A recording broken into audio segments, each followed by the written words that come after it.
Lucas Bennett desceu de um Chevrolet Bel Air 1957, sua pintura prateada desbotada por décadas de sol e chuva.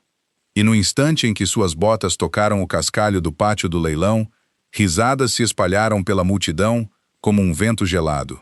Ao seu redor, fileiras de Ferraris, Bugattis e Rolls-Royces reluziam sob a luz do outono. Diante desse cenário, seu carro velho parecia uma relíquia arrastada para fora de uma garagem esquecida. Uma mulher perto da entrada, vestindo um sobretudo cinza chumbo bem cortado, olhou para o Bel Air e sorriu do jeito que as pessoas sorriem quando já sabem que tem razão sobre algo desagradável. Ela era Evelyn Carter, executiva-chefe de um dos grupos automotivos de luxo mais prestigiados do país, e não se deu ao trabalho de baixar a voz ao chamar o veículo de um monte de sucata que tinha ido parar no estacionamento errado. Ninguém naquela multidão de colecionadores e investidores poderia imaginar que, em menos de uma hora, as mesmas pessoas que riam mais alto estariam implorando para que Lucas Bennett não vendesse o carro. O ar do outono estava fresco naquela manhã, carregando o cheiro de folhas caídas e perfume caro. E a casa de leilões havia transformado seu pátio particular em algo parecido com um templo erguido para a riqueza. Faixas com os nomes de fabricantes lendários pendiam de postes de ferro, e um tapete vermelho se estendia do portão de entrada até o pavilhão principal, onde os lotes mais aguardados do dia seriam revelados. Seguranças de terno preto conferiam convites no portão, os olhos treinados para identificar quem não pertencia àquele lugar. E quando Lucas se aproximou com sua jaqueta azul desbotada e botas de trabalho, um deles instintivamente pegou uma prancheta destinada a entregadores. Houve uma pausa longa e constrangedora até o segurança perceber que o homem à sua frente não estava ali para entregar equipamento, mas a confusão já havia chamado a atenção, e a atenção era a última coisa que Lucas queria. Ele era um homem na casa dos 50 anos, cabelos grisalhos penteados simplesmente para o lado e mãos endurecidas por anos de trabalho honesto. O tipo de mão que conta uma história muito antes de seu dono dizer uma única palavra. Sua esposa havia falecido muitos anos antes, e embora um dia tivesse havido uma família que enchia sua casa de barulho e carinho, seus filhos já eram adultos agora, vivendo suas próprias vidas longe da pequena cidade onde Lucas ainda morava. Ele vivia sozinho em uma casa modesta na periferia daquela cidade, passando as noites em uma garagem com cheiro de óleo e couro velho, cuidando de um carro que a maioria das pessoas mandaria para o ferro velho sem pensar duas vezes. Ninguém no leilão sabia de nada disso. Tudo o que viam era um veículo envelhecido e um homem comum que parecia completamente deslocado entre pessoas que mediam valor em zeros.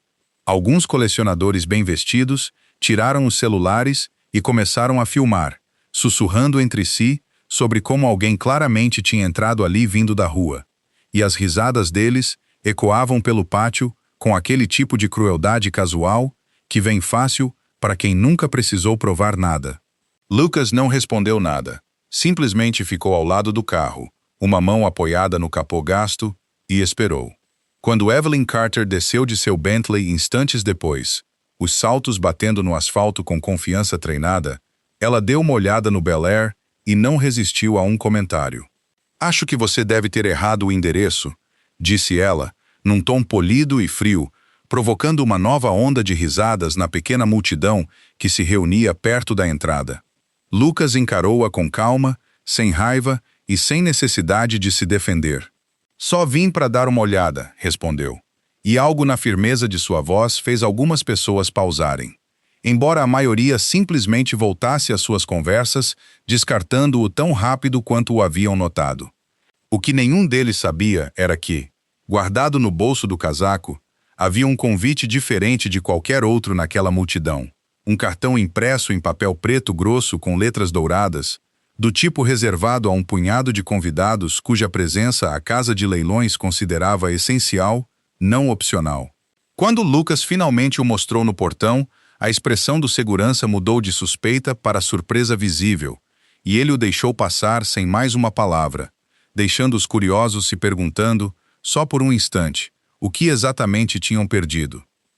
Lucas tinha passado o trajeto daquela manhã, relembrando sem querer os anos que o haviam levado até aquele estranho ajuntamento de riqueza e polimento.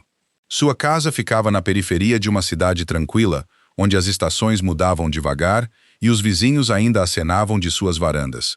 Uma casa térrea modesta, com uma garagem separada, que ao longo das décadas tinha se tornado mais um segundo lar do que um lugar para estacionar um carro. Ele tinha construído uma bancada de trabalho ao longo de uma parede com as próprias mãos, pendurado ferramentas num painel perfurado numa ordem que só ele entendia, e passado inúmeras noites de inverno sob uma única lâmpada pendurada, ouvindo rádio enquanto os dedos trabalhavam graxa nas rugas das palmas das mãos. Foi naquela garagem, mais do que em qualquer outro lugar, que ele tinha aprendido paciência, do tipo que não pode ser apressada, não importa o quanto uma pessoa queira resultados, o tipo pela qual sua falecida esposa costumava provocá-lo gentilmente antes que a doença a levasse cedo demais.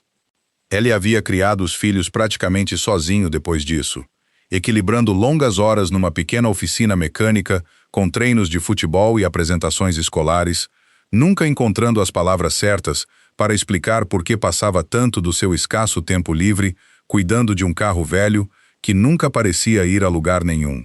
Eles já eram adultos agora, espalhados por diferentes estados com carreiras e famílias próprias, ligando para ele aos domingos por amor, não por obrigação, e embora sentisse falta do barulho que costumavam trazer para sua vida, ele tinha feito as pazes, em silêncio, com o silêncio que agora preenchia suas noites. O Bel Air havia se tornado, de certa forma, um companheiro ao longo desses anos, um ponto fixo de familiaridade numa vida que, fora isso, tinha mudado completamente. Dentro do pavilhão, o mundo que Lucas adentrava era construído inteiramente em torno da adoração à maquinaria e ao dinheiro. Ferraris vermelho corrida alinhavam uma parede, as curvas polidas até virarem espelho, enquanto um Bugatti Chiron ficava sob um refletor como uma escultura, e não como um carro feito para ser dirigido. Shelby Cobra se agachava por perto com a postura agressiva de um predador, e um Jaguar E-Type curvava suas linhas com uma elegância que um dia já tinha sido chamada de a mais bonita já feita para um carro. Perto do fundo do salão, um McLaren de Fórmula 1 para as ruas atraía sua própria pequena multidão, colecionadores trocando histórias sobre potência e raridade como se recitassem escrituras sagradas. Para onde quer que Lucas olhasse, ouvia o mesmo tipo de conversa se repetindo em vozes diferentes, cada pessoa ansiosa para mencionar quanto tinha pago, quão rara era sua aquisição mais recente, como sua coleção agora ofuscava a de qualquer rival que estivesse por perto. Evelyn circulava pelo salão como se fosse dona dele, e em muitos aspectos, era. O império automotivo de sua família tinha construído sua reputação em cima de luxo e exclusividade, e ela tinha passado a carreira inteira acreditando que valor era algo medido estritamente em dinheiro, que o valor de qualquer coisa, seja um carro ou uma pessoa, podia ser reduzido a um número numa folha de papel. Ela tinha erguido muros ao redor dessa crença, muros reforçados por anos de sucesso, e nada daquela manhã, até então, tinha lhe dado motivo para questioná-la. Ela tinha herdado a empresa do pai ainda relativamente jovem, assumindo o comando durante um período difícil de transição e provando seu valor com pura determinação num setor que raramente recebia bem mulheres em seus cargos mais altos. Aquela luta tinha deixado marcas nela, endurecendo seus instintos e ensinando-a a confiar mais em números do que em sentimentos, mais em contratos do que em apertos de mão e mais em avaliações do que em histórias. Era uma filosofia que a tinha servido bem em salas de reunião pelo país afora, e ela a carregava para todo lugar que entrava, inclusive pátios de leilão como aquele, onde se considerava uma das pessoas mais bem informadas presentes sobre o real valor de qualquer máquina. Enquanto caminhava pela extensão do pavilhão, parando ocasionalmente para cumprimentar um colega executivo ou trocar amenidades com um cliente antigo, ela se pegava catalogando mentalmente o salão do jeito que sempre fazia, classificando as pessoas em categorias de relevância com base nos carros em que chegavam e nos relógios em seus pulsos. Era um hábito tão enraizado que ela mal notava mais que fazia isso, e nunca lhe tinha ocorrido que aquele próprio hábito pudesse ser um tipo de cegueira, e não o instinto afiado que ela acreditava ter. Lucas, enquanto isso, circulava discretamente entre os carros expostos, mãos entrelaçadas atrás das costas, observando detalhes que a maioria dos visitantes passava sem sequer notar. Ele parou ao lado de uma antiga baia de restauração montada perto da borda do salão, onde um mecânico idoso, em macacão manchado, passava os dedos pela parte de baixo de um Corvette 1963, checando o chassi com o cuidado experiente de um homem que tinha passado a vida ouvindo motores do jeito que outros ouvem música. Lucas fez a ele uma pergunta discreta sobre a geometria original da suspensão do carro. E o mecânico ergueu os olhos, surpreso, porque a maioria dos convidados em eventos como aquele não sabia distinguir uma mola de lâmina de uma mola helicoidal. A conversa entre eles foi se aprofundando a partir dali, passando por detalhes sobre tolerâncias de fábrica, códigos de tinta original e as diferenças sutis entre um motor genuíno, com numeração compatível, e uma substituição bem disfarçada. Os olhos do velho mecânico se arregalavam a cada troca de informação. E quando Lucas terminou de falar, o homem o encarava do jeito que um aluno encara um professor, que não esperava encontrar disfarçado de estranho. Alguns convidados por perto notaram a troca e trocaram olhares curiosos entre si, imaginando quem seria aquele homem quieto de jaqueta desbotada e por que ele parecia saber mais sobre aquelas máquinas do que qualquer outra pessoa no salão. Walter Higgins se apresentou formalmente então, estendendo uma mão ainda levemente manchada de graxa de motor apesar de seu melhor esforço para mantê-la limpa naquele dia. E Lucas a apertou sem hesitar, indiferente às aparências de um jeito que parecia deixar o velho mecânico instantaneamente à vontade. Eles conversaram por mais um tempo sobre o Corvette no elevador, sobre a diferença entre um carro restaurado para exibição e um carro preservado pela verdade. E Walter mencionou, quase com saudosismo, que boa parte de sua carreira tinha sido gasta perseguindo a perfeição para homens que só se importavam com fitas e troféus, e não com a integridade silenciosa de uma máquina intocada. Lucas ouvia mais do que falava, assentindo nos momentos certos, oferecendo pequenas observações que revelavam uma profundidade de conhecimento que a maioria dos colecionadores ali jamais conseguiria igualar, apesar de suas fortunas. Por perto, um grupo de colecionadores mais jovens trocava histórias sobre suas aquisições mais recentes. Um se gabando de um Bugatti que tinha importado do exterior a um custo considerável, outro rebatendo com detalhes de um test drive privado que tinha conseguido para um hipercarro ainda não disponível ao público. A conversa deles se voltou por um instante para Lucas e Walter, curiosos sobre o que poderia prender tanto a atenção do velho mecânico. Mas, ao verem apenas um estranho vestido de forma simples e um homem de macacão manchado, rapidamente perderam o interesse e voltaram às próprias vanglórias, certos de que não havia nada de valor naquele canto do salão. No meio da manhã, o leilão se moveu para o palco ao ar livre, onde os lotes principais do dia seriam revelados um a um sob um dossel enfeitado com luzes brancas. O mestre de cerimônias, um homem de voz suave e terno bem cortado, anunciava cada veículo com floreios teatrais, criando expectativa antes de cada revelação. E a plateia respondia com aplausos entusiasmados para carros que já tinham visto fotografados centenas de vezes em revistas de capa brilhante. Então veio uma pausa na programação, um momento não previsto em que o mestre de cerimônias, olhando para uma prancheta com visível confusão, anunciou que um Chevrolet Bel Air 1957 também tinha sido registrado como possível venda naquele dia. O Bel Air rolou para frente, conduzido devagar por um assistente pelo cascalho, sua pintura prateada captando a luz pálida do outono, de um jeito que revelava cada arranhão e cada ano de desgaste. As risadas explodiram quase imediatamente, mais afiadas e mais altas do que antes, porque agora o carro estava sozinho sob um holofote reservado a máquinas que valiam milhões, e o contraste parecia quase absurdo para a plateia que assistia. Alguém gritou que a pintura parecia não ter sido tocada desde o governo Eisenhower, e outra voz gritou que os bancos provavelmente estavam mantidos juntos com fita adesiva e reza. Um burdinho de zombaria percorreu a plateia, do tipo de gozação casual que não exige pensamento algum, apenas o conforto de estar cercado por gente que já está rindo, já que é sempre mais fácil rir quando todo mundo ao redor já está rindo. Atrás de Lucas, duas mulheres de casacos de grife debatiam em sussurros altos se o carro tinha sido trazido por algum jardineiro que esqueceu de tirá-lo dali antes do evento começar, enquanto um homem mais jovem por perto brincava que talvez fosse uma exibição de caridade, algo para fazer os ricos se sentirem gratos pela própria sorte por comparação. Nenhum deles parecia considerar, nem por um instante, que o homem parado quieto ao lado do carro de fato pertencesse àquele lugar.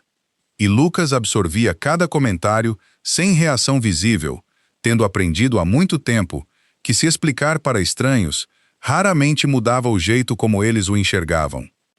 Um colecionador, homem corpulento de voz retumbante e anéis em quase todos os dedos, se levantou e ofereceu $5.000 pelo carro, dizendo aquilo mais como piada do que como lance de verdade, e a plateia explodiu em risadas diante de sua generosidade com o que ele chamou de peça de museu ambulante que ninguém tinha pedido para ver.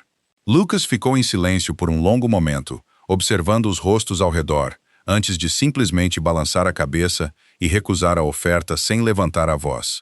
Evelyn, sentada na primeira fila com uma taça de água com gás na mão, se inclinou para uma colega e comentou que talvez o homem devesse ficar com o carro como lembrança sentimental, já que sentimento parecia ser o único valor que aquilo possuía. Quando Lucas cruzou o olhar com ela por sobre a multidão, ele respondeu com calma de um jeito que alcançou mais longe do que ela esperava. "Dinheiro não compra história", disse ele. E embora algumas pessoas rissem baixinho, achando aquilo um sentimentalismo antiquado e ingênuo, algo em seu tom fez Evelyn hesitar, só por um instante, antes de se voltar de novo para a bebida. O leilão continuou por mais uma hora, passando por vários outros lotes, mas o Bel Air permaneceu estacionado na beira do palco, aparentemente esquecido por todos, exceto pelo mecânico idoso com quem Lucas tinha conversado antes. Aquele homem, cujo nome era Walter Higgins, e que tinha passado quase 40 anos restaurando carros clássicos para alguns dos colecionadores mais exigentes do país, se viu atraído de volta ao carro durante um intervalo da programação. Ele se aproximou de Lucas e perguntou, quase hesitante, se poderia examinar o veículo mais de perto, e Lucas, sentindo algo genuíno no pedido, concordou sem hesitar. Walter abriu o capô primeiro, as mãos se movendo com a lentidão deliberada de um cirurgião, e não de um mecânico, e no instante em que viu o compartimento do motor, sua respiração mudou. Ele passou os dedos pelo bloco do motor, checando marcas de fundição que a maioria das pessoas nunca pensaria em procurar. Depois foi até o painel corta-fogo para inspecionar os números estampados escondidos sob anos de poeira. Suas mãos começaram a tremer, não de velhice, mas da percepção repentina do que ele talvez estivesse vendo. E ele chamou 2 colegas mais jovens da equipe de autenticação da casa de leilões para confirmar o que suspeitava, mas ainda não conseguia acreditar. Os 3 homens trabalharam quase em silêncio pelos 20 minutos seguintes, conferindo o número de identificação do veículo com registros de fábrica puxados num tablet, examinando a parte de baixo do chassi em busca de sinais de colisão ou ferrugem que indicassem trabalho de restauração e inspecionando cada parafuso e cada vão entre painéis em busca de sinais de substituição. Uma das colegas mais jovens de Walter, uma mulher chamada Rachel Doyle, que tinha passado anos catalogando carros americanos raros para avaliações de seguro, se ajoelhou perto do paralama traseiro com uma lanterna, rastreando o padrão de respingo de tinta de fábrica que só existe num carro que saiu da linha de montagem e nunca mais foi tocado. Ela ia chamando as medidas em voz alta para Walter conforme as encontrava, sua voz ficando cada vez mais tensa a cada confirmação, até que finalmente se sentou sobre os calcanhares e simplesmente ficou olhando para o carro como se o visse pela primeira vez. Uma pequena multidão tinha começado a se formar ao redor dos 3, atraída menos pelo entendimento e mais pela tensão inconfundível na postura deles, do jeito que as pessoas se reúnem em torno de qualquer cena onde algo importante parece estar acontecendo, mesmo antes de saberem o que. Alguém perguntou, meio de brincadeira, se eles tinham encontrado um corpo no porta-malas, e dessa vez ninguém riu, porque a expressão de Walter tinha passado de concentração cuidadosa para algo mais próximo da descrença. A voz de Walter, quando ele finalmente falou, não carregava mais nada da firmeza de antes. Isso aqui é quase 100% original, disse ele, alto o bastante para que os que estavam por perto ouvissem. O motor nunca foi trocado. Cada detalhe corresponde exatamente às especificações de fábrica. Ele se virou para os organizadores do evento perto do palco e fez um pedido que silenciou o resto do burburinho na plateia. Preciso que vocês pausem o leilão, disse. Imediatamente, uma onda de confusão se espalhou pela plateia, enquanto funcionários corriam para o palco e os murmúrios rapidamente passaram de zombaria para curiosidade genuína, já que ninguém conseguia entender por que um sedã velho, alvo de piadas apenas uma hora antes, agora tinha 3 especialistas em autenticação reunidos ao seu redor com tamanha intensidade. Evelyn pousou o copo e se levantou da cadeira, guiada pelo mesmo instinto que a tinha feito bem-sucedida nos negócios, a capacidade de perceber quando algo valioso estava acontecendo antes que a maioria das pessoas sequer notasse. A equipe de pesquisa da Casa de Leilões se retirou para uma sala privada para cruzar o número de identificação do veículo com registros históricos de propriedade, um processo que normalmente levava dias, mas que agora apressaram em menos de 1 hora, dada a atenção crescente. O que encontraram parou até os funcionários mais experientes em seco. O Bel Air tinha sido originalmente encomendado sob medida por um homem chamado Harold Whitfield, um nome que significava pouco para a maioria da plateia até que alguém na sala de pesquisa o reconheceu de arquivos antigos de corrida. Harold Whitfield tinha sido um lendário piloto de stock car no fim dos anos 1950, um piloto cuja carreira tinha sido interrompida por uma lesão, mas cuja habilidade ao volante tinha lhe rendido reputação entre a primeira geração de pioneiros do automobilismo americano.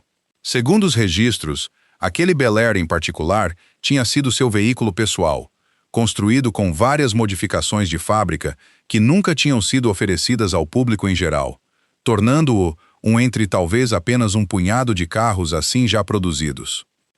Mais impressionante ainda foi a descoberta de que o carro tinha desaparecido dos registros públicos havia mais de 50 anos, sumindo dos documentos de propriedade após a morte de Whitfield, sem qualquer indício de para onde tinha ido ou quem poderia tê-lo mantido escondido por meio século.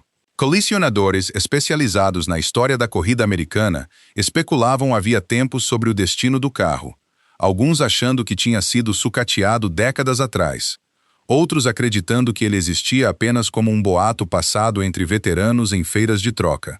Agora, parado tranquilamente num pátio de cascalho diante de centenas de espectadores atônitos, o carro desaparecido tinha reaparecido, trazido por um homem de quem ninguém tinha se dado ao trabalho de perguntar o nome. Um senhor perto do fundo da multidão, um jornalista esportivo aposentado que tinha coberto corridas de stock car para um jornal regional décadas antes, começou a relembrar em voz alta o que se lembrava da carreira de Whitfield para quem quisesse ouvir. Ele descreveu um piloto que tinha vindo do nada, que tinha aprendido a correr em pistas de terra abertas em plantações de milho, antes de conquistar reputação nos circuitos asfaltados que começavam a definir o esporte, e que tinha sido, por um breve e brilhante período, um dos homens mais rápidos do país ao volante. Um acidente durante um treino classificatório tinha encerrado sua carreira abruptamente, deixando-o com lesões que o impediram de correr competitivamente outra vez. E, segundo todos os relatos, ele tinha se afastado da vida pública silenciosamente depois disso, não concedendo entrevistas e não fazendo aparições públicas pelo resto de seus anos. O Bel Air, descobriu-se, tinha sido o último carro construído sob suas especificações antes do acidente, uma máquina feita sob medida para um piloto que nunca mais teria a chance de levá-la ao limite. A multidão que tinha rido mais alto apenas 1 hora antes, agora ficava num silêncio incômodo. Alguns mudando o peso do corpo desconfortavelmente, outros sussurrando atrás das mãos erguidas, enquanto tentavam entender como tinham julgado tão mal a situação. O colecionador corpulento que tinha oferecido $5.000 de brincadeira, agora se aproximou de Lucas com um tom bem diferente, oferecendo $300.000 numa voz que tinha perdido todo o traço da zombaria anterior. Lucas simplesmente balançou a cabeça, com a mesma expressão calma que carregava desde que tinha chegado naquela manhã. E o colecionador, pouco acostumado à rejeição, recuou sem dizer mais nada. Evelyn observava a cena a uma curta distância. E, pela primeira vez desde que tinha chegado naquela manhã, algo em sua compostura treinada pareceu vacilar. Ela estudava Lucas com mais atenção agora, observando a dignidade silenciosa com que ele permanecia em meio ao caos que tinha causado sem querer. E um lampejo de curiosidade substituiu o desdém que ela tinha demonstrado antes. Ela tinha passado a carreira acreditando que tudo o que valia a pena saber sobre uma pessoa podia ser lido pelo carro, pela roupa, pela conta bancária. No entanto, ali estava um homem que desafiava toda suposição sobre a qual ela tinha construído sua visão de mundo. Conforme a tarde avançava, a equipe de autenticação continuava seu exame. E cada nova descoberta só aprofundava a sensação de espanto que se espalhava pelo evento. Confirmaram que o veículo nunca tinha passado por nenhum tipo de restauração, uma afirmação quase inédita para um carro tão antigo, já que a maioria dos clássicos sobreviventes daquela época tinha sido repintada, reestofada ou reconstruída mecanicamente em algum momento de sua longa vida. A pintura do Bel Air, opaca e desgastada como parecia, era inteiramente a aplicação original de fábrica, nunca tocada por uma segunda demão. O tecido dos bancos, embora amaciado pelo tempo, era o mesmo material instalado na linha de montagem mais de 6 décadas antes. Até as etiquetas embaixo do capô e dentro do porta-luvas, pequenos rótulos de papel que os colecionadores chamam de fichas de montagem, permaneciam intactas e legíveis, algo quase nunca visto fora de peças de museu guardadas em armazenamento climatizado. A notícia da descoberta se espalhou pelo pátio do leilão como fogo em palha seca, e logo, colecionadores de outras partes do evento começaram a abandonar suas próprias conversas para se reunir ao redor do Bel Air, atraídos por sussurros sobre um carro mais historicamente significativo do que qualquer outro exposto naquele dia. Investidores que tinham chegado naquela manhã com a intenção de dar lances em Ferraris e Bugattis, agora se viam recalculando totalmente suas prioridades, reconhecendo que a verdadeira raridade, do tipo que não pode ser fabricada nem replicada, não importa quanto dinheiro mude de mãos, tinha rolado quieta para dentro do pátio, disfarçada de velho sedã de família. Fotógrafos que tinham passado a manhã capturando imagens brilhantes de hipercarros para reportagens de revista, agora redirecionavam suas lentes para o Bel Air desgastado, com seus editores já ligando para pedir fotos exclusivas do que uma agência de notícias começava a chamar de a descoberta da década na história automotiva americana. Executivos da casa de leilões se aglomeravam nervosos perto do palco, cientes de que a programação cuidadosamente planejada do dia tinha sido jogada na desordem por um carro que nem deveria ser destaque no evento, e ainda assim, nenhum deles ousava sugerir seguir em frente sem antes entender exatamente o que tinha sido encontrado. A segurança ao redor do veículo discretamente se intensificou conforme sua importância ficava clara, uma pequena ironia que não passou despercebida para quem se lembrava do segurança que tinha confundido Lucas com um entregador poucas horas antes. O colecionador corpulento que tinha oferecido $5.000 agora se via alvo de gozação discreta, com colegas o provocando por ter julgado tão mal o momento, e ele ria sem jeito mesmo enquanto sua mente calculava freneticamente quanto o carro poderia realmente valer agora.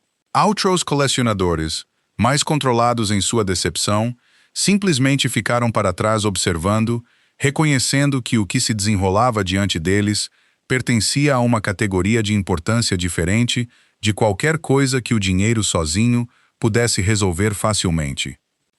Evelyn finalmente se aproximou de Lucas diretamente, deixando de lado a compostura gelada que tinha carregado a manhã toda. E, para seu crédito, ela não tentou disfarçar o que tinha feito. "Eu lhe devo um pedido de desculpas", disse ela, a voz mais suave agora do que tinha sido no portão. "E o julguei no instante em que você chegou, e estava errada em fazer isso." Lucas a estudou por um momento antes de responder, e não havia amargura em sua resposta, apenas uma honestidade tranquila que pareceu pegá-la de surpresa. "As pessoas julgam o que conseguem ver", disse ele.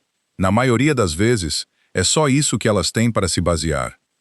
A conversa entre eles continuou enquanto a multidão ao redor lentamente se dispersava de volta para o pavilhão, dando aos dois um momento raro de relativa privacidade em meio ao caos. Lucas explicou, sem nenhum orgulho na voz, que não tinha comprado o carro, nem nunca havia se considerado seu verdadeiro dono em nenhum sentido real. Harold Whitfield tinha sido um amigo próximo do falecido pai de Lucas, um laço forjado décadas antes, quando os dois trabalhavam juntos numa pequena oficina especializada em motores de corrida antes de qualquer um deles se tornar quem viriam a ser. Quando a saúde de Whitfield começou a falhar em seus últimos anos, ele tinha confiado o Bel Air ao pai de Lucas com um único pedido: que o carro nunca fosse vendido, nunca fosse alterado e nunca pudesse desaparecer do jeito que tantas peças da história automotiva tinham desaparecido antes dele. O pai de Lucas tinha cumprido aquela promessa até sua própria morte. E a responsabilidade, então, tinha recaído sobre Lucas, que tinha passado anos mantendo silenciosamente o veículo numa garagem que quase ninguém via, dirigindo-o raramente e falando dele para quase ninguém. Ele nunca tinha pretendido trazê-lo a um evento como aquele, explicou, mas um velho amigo do pai, ciente da importância que o carro carregava, tinha providenciado o convite preto e o encorajado a finalmente deixar o mundo ver o que tinha ficado escondido por tanto tempo. Lucas tinha vindo, admitiu, mais por curiosidade do que por qualquer desejo de reconhecimento, sem nunca esperar a reação que sua chegada provocaria. Ele descreveu, numa voz que ia ficando mais baixa conforme falava, as longas tardes que tinha passado quando menino, observando o pai trabalhar no Bel Air depois da missa de domingo, os dois dizendo pouco, se comunicando em vez disso, pela troca de ferramentas e pela satisfação compartilhada de um trabalho bem feito. Seu pai nunca tinha explicado todo o peso da promessa que estava cumprindo, apenas que certas coisas na vida não deveriam ser vendidas, não importa o quanto alguém oferecesse, e que a palavra de um homem, uma vez dada, valia mais do que qualquer coisa que se pudesse contar. Lucas tinha carregado aquela lição adiante, sem nunca entendê-la completamente, até momentos como aquele, quando estranhos com mais dinheiro do que ele conseguia imaginar estavam prontos para lhe entregar uma fortuna, e ele descobriu, para seu próprio alívio silencioso, que recusar parecia inteiramente natural.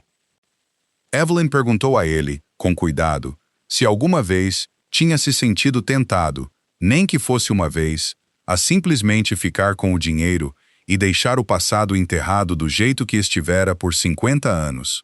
Lucas considerou a pergunta com honestidade antes de responder, admitindo que o pensamento tinha lhe passado pela cabeça em anos mais difíceis, quando as contas se acumulavam e o telhado da garagem precisava ser trocado, e uma fortuna sentada quietinha debaixo de uma capa de carro parecia quase cruel em sua inutilidade. Mas toda vez que chegava perto de considerar a ideia a sério, disse ele, se lembrava das mãos do pai guiando as suas sobre um bloco de motor, paciente e sem pressa, e a tentação desaparecia tão rápido quanto tinha surgido. Evelyn ouviu sem interromper, e algo em sua expressão foi mudando conforme a história se desenrolava.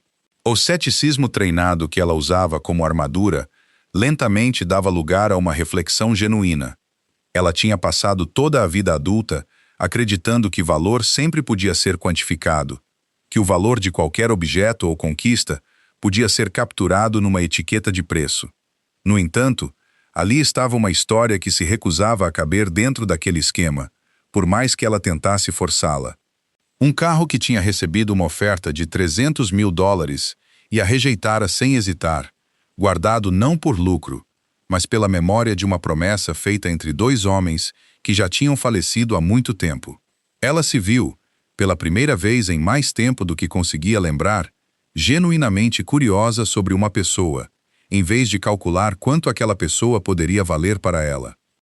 No dia seguinte, a notícia da descoberta já tinha se espalhado muito além do pátio do leilão, carregada por publicações automotivas, programas de rádio e o boca a boca entre colecionadores pelo país, que mal conseguiam acreditar no que tinha vindo à tona depois de 50 anos de silêncio. Compradores sérios começaram a entrar em contato através da casa de leilões, oferecendo quantias que cresciam a cada semana conforme a história ganhava atenção. Uma oferta de $800 mil chegou em poucos dias, seguida logo depois por um lance de 1,2 milhão de um colecionador particular do Texas, especializado em história das corridas. Quando um consórcio de museus entrou na disputa com uma oferta de $2 milhões, quase todo mundo achou que o assunto finalmente seria resolvido. No entanto, Lucas recusou aquela oferta com a mesma calma com que tinha recusado todas as anteriores. Os lances continuaram subindo, chegando por fim a $3 milhões através de uma oferta lacrada, enviada anonimamente, uma transação normalmente reservada às peças mais raras da história automotiva já negociadas. Repórteres começaram a ligar para a casa de Lucas, colecionadores enviaram cartas pela casa de leilões, e até a própria empresa de Evelyn perguntou sobre adquirir o veículo para sua coleção particular, embora ela mesma nunca mais tenha voltado a pressioná-lo sobre o assunto depois da conversa deles no evento. Ao longo de tudo isso, Lucas permaneceu inabalável, oferecendo a mesma recusa tranquila toda vez, até que as pessoas que um dia tinham zombado dele, agora praticamente imploravam para que reconsiderasse, o desdém de antes substituído inteiramente por uma esperança desesperada de que ele mudasse de ideia. O colecionador corpulento que primeiro tinha oferecido $5 mil de brincadeira voltou mais 2 vezes, cada vez aumentando substancialmente sua oferta, até que finalmente chegou à modesta casa de Lucas sem avisar, parado desajeitadamente na varanda da frente, num terno claramente inadequado para um bairro como aquele. Ele se desculpou de forma um tanto desajeitada por suas palavras anteriores no leilão, admitindo que nunca tinha imaginado que se veria parado na frente da casa de um estranho, praticamente implorando pela chance de comprar um carro que um dia tinha zombado. Lucas o convidou para entrar mesmo assim, para tomar um café, ouviu pacientemente sua nova oferta e a recusou, assim como tinha recusado todas as outras, embora o tenha feito com calor humano suficiente para que o colecionador saísse se sentindo, estranhamente, menos rejeitado do que esperava. Cartas continuaram chegando pelo correio durante semanas depois disso, algumas de colecionadores sérios oferecendo argumentos cuidadosamente elaborados sobre preservação e legado, outras de entusiastas ricos que simplesmente queriam o prestígio de possuir algo tão raro, não importando quanto isso custasse. Um produtor de televisão chegou até a entrar em contato para propor filmar um documentário sobre a descoberta, uma oferta que Lucas considerou brevemente antes de recusar, incomodado com a ideia de transformar a promessa do pai em entretenimento para estranhos. Durante tudo isso, ele continuou sua rotina tranquila, trabalhando na oficina mecânica durante o dia e passando as noites na garagem exatamente como sempre tinha feito.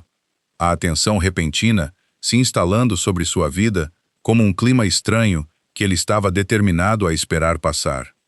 Foi durante uma reunião de acompanhamento na casa de leilões, organizada para documentar formalmente a proveniência do veículo para os registros históricos, que Lucas finalmente revelou a última peça da história que tinha ficado guardada quieta numa pequena caixa de madeira em sua garagem por anos.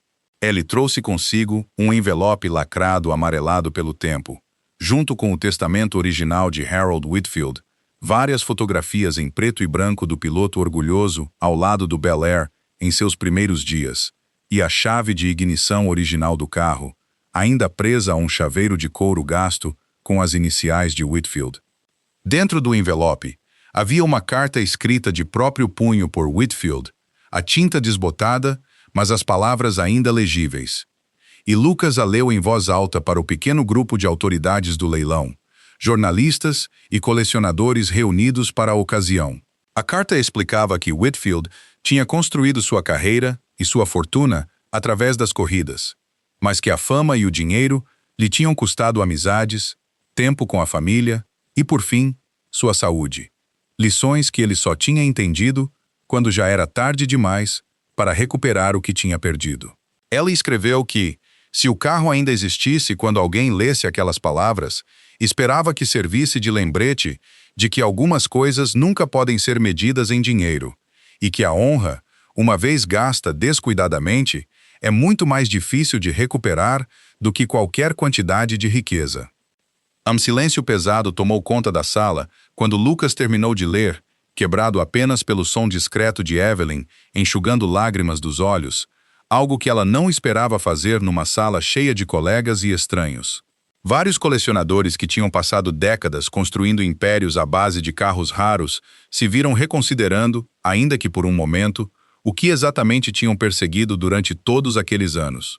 Walter Higgins, de pé no fundo da sala com os braços cruzados, baixou a cabeça e ficou em silêncio por um longo tempo, admitindo depois a um colega que tinha passado 40 anos perseguindo a perfeição em metal e tinta, sem nunca parar para perguntar o que tudo aquilo realmente significava para as pessoas que um dia tinham levado aqueles carros para a casa da concessionária, com toda a vida poupada ainda pela frente. Lucas colocou as fotografias em preto e branco sobre a mesa para que os outros vissem. Imagens de um Harold Whitfield muito mais jovem, de pé orgulhoso ao lado do Bel Air recém-construído, uma mão apoiada no capô com a confiança fácil de um homem que ainda não sabia quanto seu futuro lhe custaria. Em outra fotografia, uma versão ainda mais jovem do pai de Lucas estava ao lado de Whitfield, os dois sorrindo para a câmera em macacões idênticos manchados de graxa, capturados num momento de amizade que tinha superado a vida de ambos e agora ficava exposto quieto para que estranhos testemunhassem. Quando Lucas dobrou a carta e a guardou de volta gentilmente dentro do envelope, a sala se levantou num aplauso espontâneo. Não pelo valor do carro, mas pelo homem que tinha passado a vida inteira honrando uma promessa que a maioria das pessoas já teria abandonado havia muito tempo em troca de uma fortuna. Nas semanas seguintes, Lucas anunciou sua decisão através de um breve comunicado divulgado pela casa de leilões. Ele não venderia o Bel Air nem por 3 milhões de dólares, nem por qualquer quantia que alguém pudesse oferecer no futuro. Em vez disso, ele providenciou emprestar o veículo a um respeitado museu de carros clássicos, com a condição de que a história completa de Harold Whitfield fosse contada ao lado dele, exposto não como um troféu para colecionadores ricos admirarem por trás de cordões de veludo, mas como uma lição sobre lealdade, memória e o tipo de valor que nenhuma casa de leilões jamais conseguiria precificar de verdade. Evelyn, tocada por tudo o que tinha testemunhado, tomou sua própria decisão nos meses que se seguiram. Ela se levantou diante do conselho de sua empresa e de colegas do setor e reconheceu publicamente o erro que tinha cometido naquela manhã de outono, admitindo que tinha julgado um homem pela aparência das coisas, sem parar para considerar o que poderia haver por baixo. "A coisa mais valiosa que aconteceu aqui hoje", disse ela durante um encontro da empresa pouco tempo depois, "não foi um carro. Foi um homem que entendia algo que o resto de nós já tinha esquecido." Ela seguiu em frente e fundou uma organização dedicada a preservar carros clássicos de significativo valor histórico, e convidou Lucas pessoalmente para se juntar a ela como conselheiro honorário, papel que ele aceitou com a mesma humildade tranquila que carregava desde o dia em que se conheceram.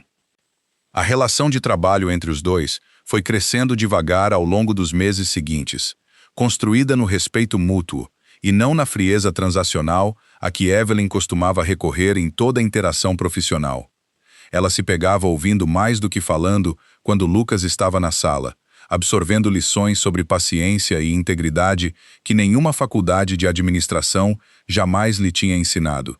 Colegas em sua empresa notaram a mudança antes mesmo que ela reconhecesse em si mesma, comentando que reuniões que antes giravam inteiramente em torno de margens e fatia de mercado, agora, ocasionalmente, paravam para que Evelyn perguntasse se uma decisão parecia certa, uma pergunta que teria soado estranha para ela até um ano antes. Ela começou a visitar o museu nos fins de semana, às vezes com um motivo e às vezes sem nenhum, atraída pela atmosfera tranquila de um prédio cheio de máquinas que tinham sobrevivido às pessoas que um dia as amaram. Lucas costumava estar lá também, mexendo em algo pequeno, ajustando uma placa de exposição ou simplesmente sentado perto do Bel Air com uma xícara de café, e as conversas deles durante essas visitas raramente tocavam em negócios. Falavam, em vez disso, sobre sua falecida esposa, a quem ele descrevia com uma ternura que fazia Evelyn perceber o quanto pouco ela mesma se permitia sentir em sua própria vida cuidadosamente administrada. E sobre a própria criação de Evelyn, numa família que tinha medido amor, ainda que sem querer, na mesma moeda com que media sucesso. O que começou como colaboração profissional foi aos poucos se aprofundando em algo mais pessoal, uma amizade tranquila construída em longas conversas sobre história, perda e as formas estranhas e imprevisíveis com que a vida às vezes recompensa quem se recusa a ceder naquilo em que acredita. Nenhum dos dois apressou o que estava se formando entre eles, contentes em deixá-lo se desenvolver naturalmente, do jeito que Lucas sempre tinha lidado com tudo o que mais importava para ele.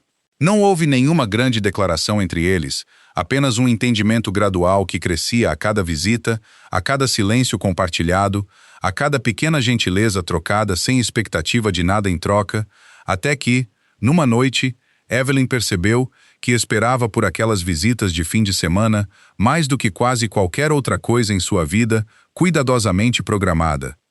Numa noite tranquila, meses depois, com o céu pintado em tons de laranja e dourado, Lucas tirou o Bel Air do museu, que agora o abrigava orgulhosamente durante o dia, levando-o para um de seus raros passeios que ainda se permitia. Não havia multidão reunida para zombar dele dessa vez. Nenhuma piada sussurrada sobre sucata ou peça de museu ambulante destinada ao ferro velho. Em vez disso, havia apenas olhares quietos e respeitosos de quem reconhecia o carro e agora entendia exatamente o que ele representava. O velho motor zumbia firme sob o capô, levando Lucas por uma estrada aberta enquanto o sol descia atrás das colinas, e naquele momento, cercado pela luz suave de uma noite de outono, o verdadeiro significado de tudo o que tinha acontecido se assentava tranquilamente em seu lugar. Ellie pensou, enquanto a estrada se desenrolava sob ele, nas mãos do pai guiando as suas sobre aquele mesmo volante décadas antes, na carta de Harold Whitfield, ainda dobrada com cuidado dentro de uma gaveta em casa, e no caminho estranho que tinha carregado uma promessa privada entre dois velhos amigos, até o meio de um pátio de leilão lotado de estranhos. Nenhum deles, ele suspeitava, poderia ter imaginado que um carro construído para velocidade e glória acabaria ensinando a uma sala cheia de estranhos ricos algo sobre humildade.